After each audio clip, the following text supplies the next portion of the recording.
Hey guys, it's Sue here and welcome back to another video.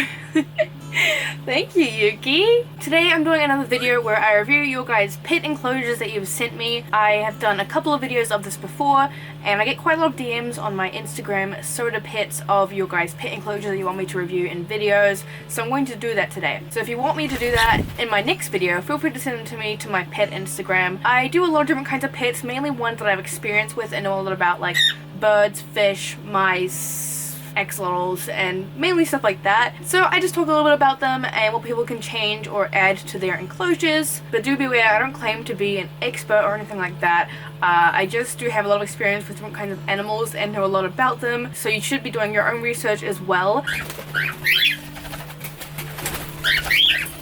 My birds are probably going to be a bit loud in this video, as they usually are. So if you don't like the sounds of them screaming, then you might want to not watch this video. I do get quite a lot of DMs on my Instagram, so a lot of these do get a bit lost, so I'm sorry if yours don't get shown in this video, but I can't go through everything because there's a lot in here. So this is a cockatiel cage that was sent to me. The cockatiel's name is Kiwi. This does look like a good size for a cockatiel. I think this is actually, might be a similar cage to Yuki's old cage, back when I only had him, not the other birds. These are really nice style of cages. They did say to me that they're planning on getting more natural wood perches, which is good, because I definitely would recommend that you replace all those dowel perches with natural perches instead. I also noticed that there's not much toys in there. I can only see maybe 3 toys, I think, but they're all kind of similar toys, kind of these blocky wooden toys.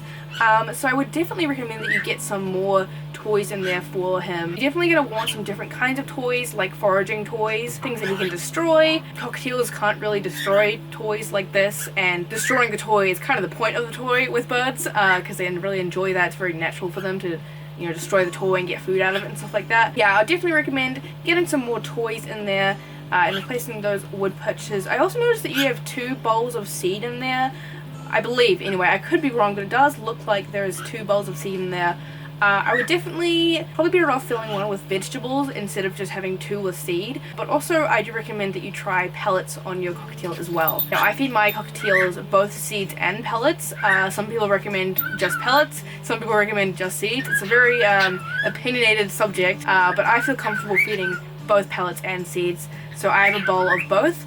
So I recommend that you would do the same thing with your cockatiel and wean them on to eating more pellets than seeds. Now, I'm not sure if you do feed them vegetables, maybe you just don't have any in his cage at the moment, but definitely do need to be feeding your cockatiel vegetables every day. Otherwise, it does look like a nice cage, it does look very clean, so that's very good, and he's very cute. Okay, this is a fish tank that was sent to me with a betta fish in it, and they said to me that this tank is 2 gallons, which is really, really small. 2 gallons is 7.5 liters, so that is quite under the bare minimum for betta fish. The minimum size tank for betta fish is 5 gallons, which is 20 liters. 7 gallons is very, very small. It doesn't give them much swimming room, and betta fish do prefer to have bigger tanks despite what some people say, so I would definitely recommend you get a bigger tank. Honestly though, the picture makes it look bigger than 2 gallons, but they said it's 2 gallons, so maybe it is. I just haven't seen a style of tank before. It does actually seem to have a filter, which is good. Usually small tanks don't have filters. Don't see a heater or a thermometer, so you do definitely need a thermometer so you can keep an eye on your temperature, because bettas do like to have their temperature at about 25 degrees Celsius. So if your water temperature is lower than that and you don't have a heater, you definitely do need to get one. Apart from that, you know, the design of this tank doesn't look too bad.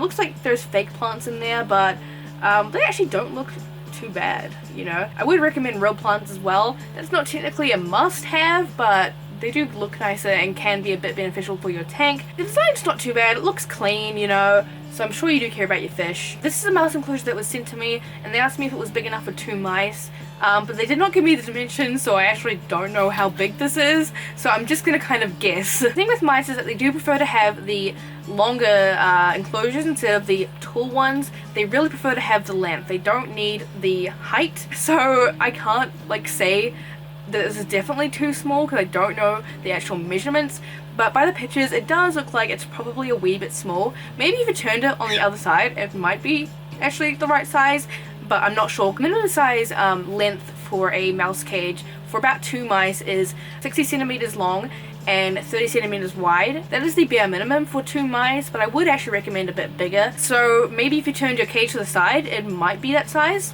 I'm not sure. But apart from that, it does actually look like a really good mouse cage. Looks like you have lots of toys in there, and I love that you have the like hammocks and stuff. I feel like not a lot of people use those in mice cages, but mice really do love them. They love things hanging from the top of the cage, and it's really fun watching them climb around on them and stuff like that. I'm also not sure how big that wheel is, but do be aware that mice need a wheel that's about 20 centimeters wide. Looks like you've got some great toys for them in there. Got some pipes, not really sure what those are for.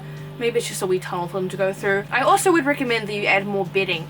Mice do love burrowing. I've started to add a lot more bedding into my mouse cage, and they definitely seem to appreciate that a lot. They might be a bit hard because your base is a bit small, but yeah, if possible, I would add a lot more bedding to there. But yeah, I would recommend that you get a cage that's longer rather than taller. Okay, so this is a budgie cage that was sent to me. They said it was for 2 budgies.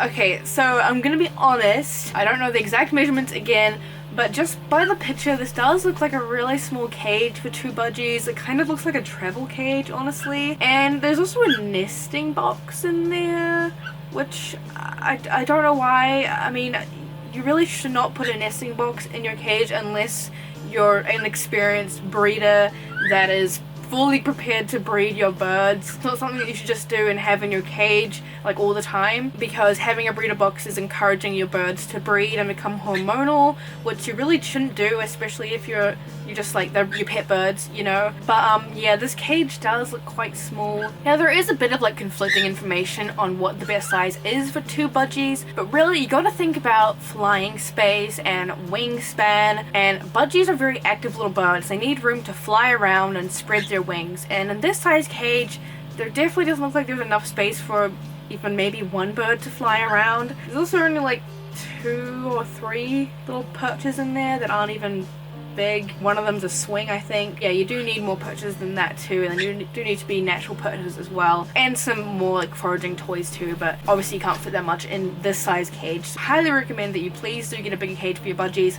Please take out the nesting box. There's really no need for that. There's already a lot of bird breeders in this world, and a lot of birds that go to bad homes, unfortunately. So what some people consider the bare minimum for a couple of budgies is 60 centimeters long and 60 centimeters tall. I would probably recommend bigger, because you do want to give them a lot more flying space than that, and bigger is always better. So really like as much as you can afford. You can get some really big secondhand cages for really good prices, so have a look on some secondhand websites. But even if you take out your birds a lot during the day, they do still need big cages. It still needs to be a fun experience for them, and if you're not home, they still have stuff to do in their cage, so that's really important. Okay, this next one, I don't know if it's a joke. I thought maybe they were like just pictures from the internet, but honestly I don't know anymore. But these are the pictures they sent me.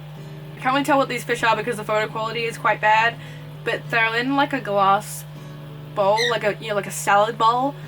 Then there's this one, and this one. I think especially the last one makes me think this is a joke, but I don't know. The rest of them have real fish in it. This one doesn't. They said to me, my fish enclosures as well. I know they're bad, so yeah. That also makes me think it might be real, which is, concerning. I don't even know what to say to this one. I don't know if it's just like someone trying to be funny. I don't know. I hope that's the case. But if this is real and someone genuinely, like, has their fish like this, I just want to know, like, why do you have fish if you're gonna put them in a cup and a salad bowl? So yeah, when you get fish, you do have to actually buy the tank first, not the fish first. Kind of surprising, right? You need a home for the fish before you get the fish? What? Yeah, and you do also need to cycle that tank, which can potentially take several weeks or several months. So sometimes you can't have fish for a while and you have like an empty tank in your room for a while. That's just the life. You gotta make sure your water's safe for the fish to put in so they don't die. You definitely should not put them in a little bowl. A lot of these fish look like tropical fish too, which is even more concerning. But yeah, if this is a genuine fish enclosure, please rehome your fish if you're not going to give them proper tanks. Just find someone else to take care of them, or you know, you can give them to a pet store. Little pet stores will take in fish. If you're not going to care for them properly, then please find them someone who will care for them properly. Okay, this is another tank that was sent to me. This is an interesting style tank. It's kind of a weird cylinder tank. This is a 30-liter tank, they said. which is 7.9 gallons. Very interesting mix of fish here. Looks like there is a betta fish, some platies, some neon tetras or cardinal tetras, and harlequin rasboras. So that is definitely a lot of fish for a 30-litre tank. Very interesting mix. Yes, bettas can actually be kept with other fish sometimes. It really does depend on the betta's personality. Some bettas will be too aggressive and can't be kept with fish. Some bettas will be fine and they don't care. I've kept bettas with fish successfully. They can be kept with fish. But I will say that 30 litres is a bit too small to keep a betta with other fish. It seems that he's not aggressive, obviously, if he's still with these fish, so that's good. But I would recommend you upgrade this tank. That is quite a lot of fish, a lot of really unique fish that have different requirements that really need a bigger tank. For example, harlequin rasboras, looks like you only have 2, maybe you have more, but these are schooling fish and need to be kept in schools of about 4 or 5 or more. Same with the cardinal tetras, they do need to be kept in schools of 5 or more as well. And both of those fish prefer the very long tanks. They're very fast moving fish. They don't prefer the just tall tanks, and that does look like a very slim tank yet tall, so these fish will be much happier in a longer tank. I'll probably recommend that you upgrade to maybe a 70-litre tank or bigger if possible, and then you can add a few more harlequin rasboras and a few more of the cardinal tetras to make those schools happier as well. Otherwise, this tank does look very, very clean, so that's good. I'm personally not a big fan of these style tanks, how they're like curved and stuff. It just makes everything look a bit distorted, and can also potentially distort your fish's vision too and make them stressed out. Also, I just realized they did mention to me that it is their dad's tank and they've been concerned about the size, so that's good that you're aware of the size and decided to message me. I hope I can help you and hope you can let your dad know that he should probably get a bigger tank. But otherwise, it is a clean tank, so that's nice. Sometimes I see some really nasty tanks on here. Alright guys, I'm going to end the video here. Thank you guys so much for sending me your pet enclosures. Hopefully this video could help you. Feel free to send yours to me on my Instagram. I have had a couple of DMs. People are messaging me about like rabbit enclosures and guinea pig enclosures.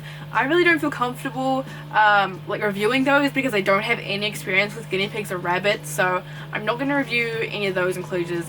Maybe try and find a YouTuber that does videos specifically on those animals instead. They will know a lot more than me. Anyways guys, thanks so much for watching this video and I'll see you guys in the next one. Bye!